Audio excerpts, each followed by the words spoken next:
베네딕토 16세 전임 교황의 장례 미사가 오늘 성 베드로 광장에서 봉헌됐습니다. 프란치스코 교황은 베네딕토 16세의 안식을 기도했습니다. 해맞이 명소인 춘천교구 동명동 성당 앞에 초고층 아파트 건립이 추진돼 논란이 일고 있습니다. 현장을 취재했습니다. 이달부터 전기요금이 큰 폭으로 올랐습니다. 정부가 에너지 취약계층을 위한 대책을 내놨지만 여전히 부족하다는 지적이 나옵니다. 시청자 여러분 안녕하십니까? 1월 5일 목요일 CPBC 뉴스 시작하겠습니다. 베네딕토 16세 전임 교황의 장례 미사가 오늘 성 베드로 광장에서 봉헌됐습니다. 프란치스코 교황은 제 영을 아버지 손에 맡깁니다라는 루카복음 말씀을 인용하며 베네딕토 16세의 안식을 기도했습니다. 장현민 기자가 보도합니다. 베네딕토 16세 전임 교황의 관이 성 베드로 광장 야외재단 앞으로 운구됩니다. 오랜 시간 교회를 위해 봉사한 전임 교황을 떠나보내는 신자들의 얼굴엔 심통함이 묻어나옵니다. 신자들은 베네딕토 16세 교황이 주님의 품에서 안식을 취하길 한 목소리로 기도했습니다. Für den emeritierten Papst Benedikt, der im Herrn entschlafen ist, möge der ewige Hirte ihn aufnehmen in sein Reich des Lichtes und des Friedens. 베네딕토 16세 전임 교황의 장례 미사가 바티칸 성 베드로 광장에서 봉헌됐습니다. 역대 교황의 장례 미사는 수석 추기경이 집전해 왔지만 베네딕토 16세의 장례 미사는 프란치스코 교황이 직접 주례했습니다. 현직 교황이 전임 교황의 장례 미사를 주례한 것은 1802년 비오 7세 교황이 전임 교황인 비오 6세 교황의 장례 미사를 집전한 이후 221년 만입니다. 한국교회를 대표해 주교회의 의장 이용훈 주교와 서울대교구장 정순택 대주교, 염수정 추기경 등이 미사에 참여해 전임 교황의 마지막 길을 함께했습니다. 프란치스코 교황은 아버지, 제 영을 아버지 손에 맡깁니다는 루카복음 23장 46절의 말씀을 인용하며 베네딕토 16세를 추모했습니다. 교황은 아버지 손에 맡긴다는 예수님의 말씀은 그분의 생애를 집약하는 마지막 숨결이었다며 그분의 발걸음을 따라 교회 공동체도 우리의 형제를 아버지의 손에 맡기고자 한다고 말했습니다. 이어 교황은 선종한 전임 교황이 하느님의 품 안에서 영원한 안식에 들 수 있기를 기도했습니다. Misericordiae Tue, Pater Clementissime, Papam Emeritum Benedictum Committimus, quem Petri successorem constituiti et Ecclesiae Pastorem, nuncium intrepidum verbi Tui divinorum mysteriorum fidelem dispensatorem. 미사 후 베네딕토 16세 전임 교황의 관은 장엄한 그레고리오 성가 속에 다시 성 베드로 대성전으로 운구됐습니다. 교황은 대성전 내 지하 묘지에서 역대 교황 91명과 함께 영원한 안식에 들어갔습니다. CPBC 장현민입니다.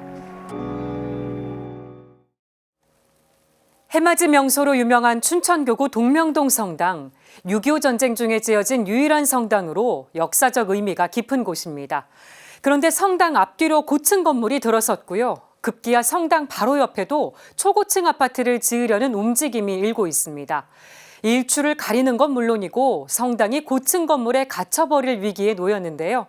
동명동 분당은 성당을 지키기 위해 온 힘을 쏟고 있습니다. 제가 현장에 직접 다녀왔습니다. 수평선 일대가 점점 불그스름해지더니 붉은 해가 드디어 모습을 드러냅니다. 춘천교구 동명동 성당에서 바라본 새해 첫 일출 모습입니다. 동해바다가 내려다 보이는 동명동 성당은 해맞이 명소이자 속초의 자랑입니다. 그런데 성당 주변에 고층 건물들이 들어서면서 명소 보존이 위협받고 있습니다. 예전엔 고개만 돌리면 동해바다와 설악산을 볼 수 있었지만 이제는 고층 건물들에 가려 탁 트인 절경을 보기 어려워졌습니다.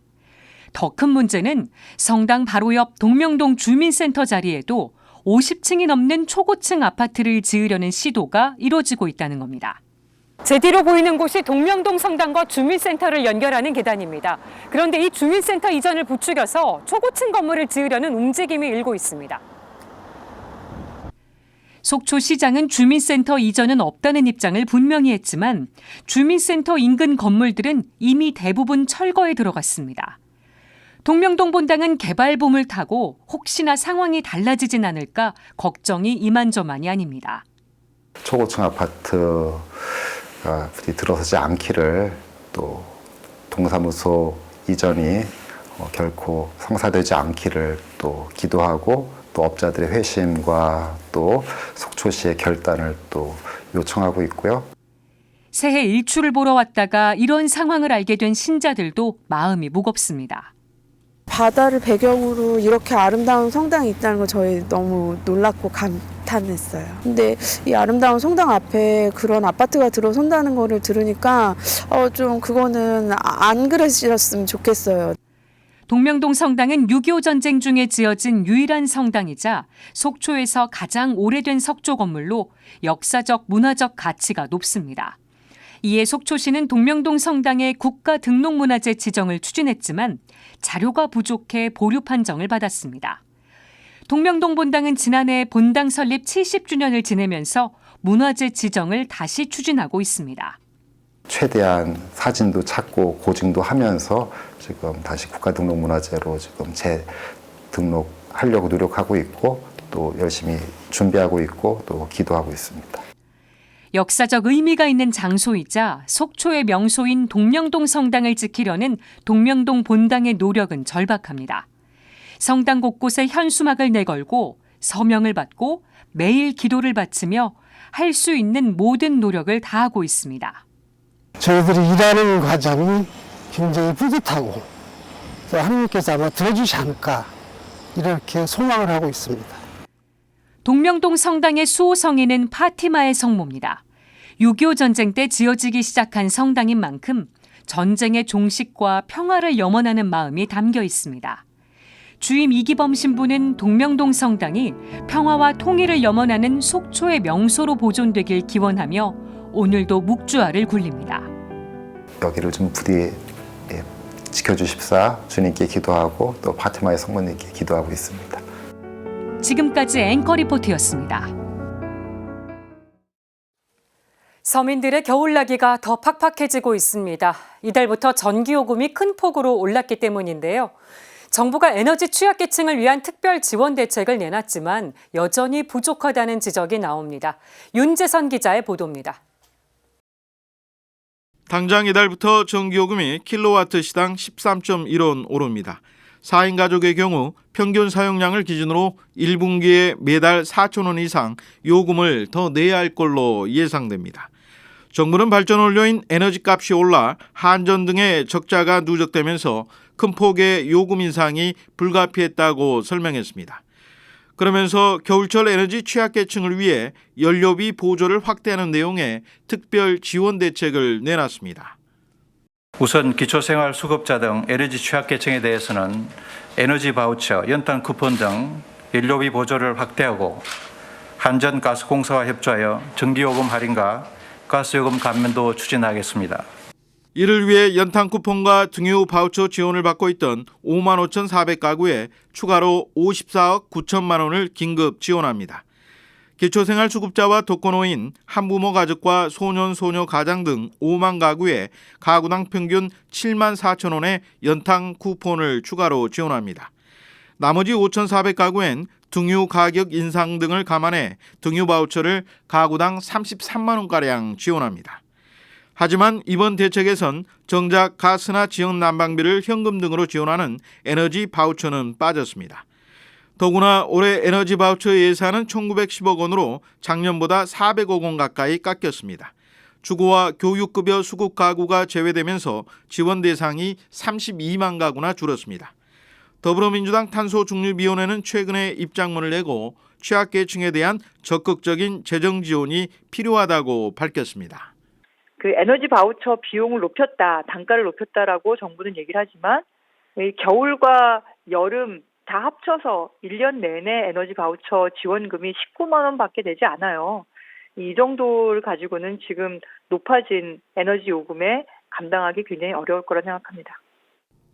정부는 30조 원이 넘는 한전의 누적 적자와 가스공사의 미수금 9조 원을 2026년까지 해소한다는 방침입니다.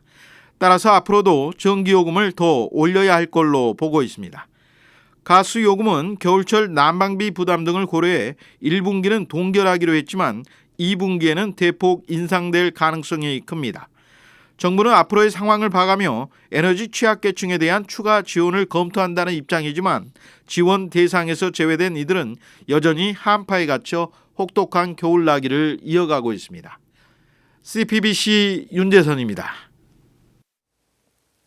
올해 하반기 한국천주교회는 리스본 세계청년대회 참가와 순교자 현양 행사, 또 성체대회 등으로 분주할 전망입니다. 김형준 기자입니다. 하반기가 시작되는 여름, 우리나라를 비롯한 전 세계 그리스도인들의 시선은 세계 청년대회가 열리는 포르투갈 리스본으로 쏠립니다. 2023 세계 청년대회의 본대회는 8월 1일부터 엿새간 펼쳐집니다. 프란치스코 교황은 8월 기도지향을 통해 세계 청년대회가 젊은이들이 복음을 실천하고 증언하는 데 도움이 되도록 기도해 주길 요청했습니다.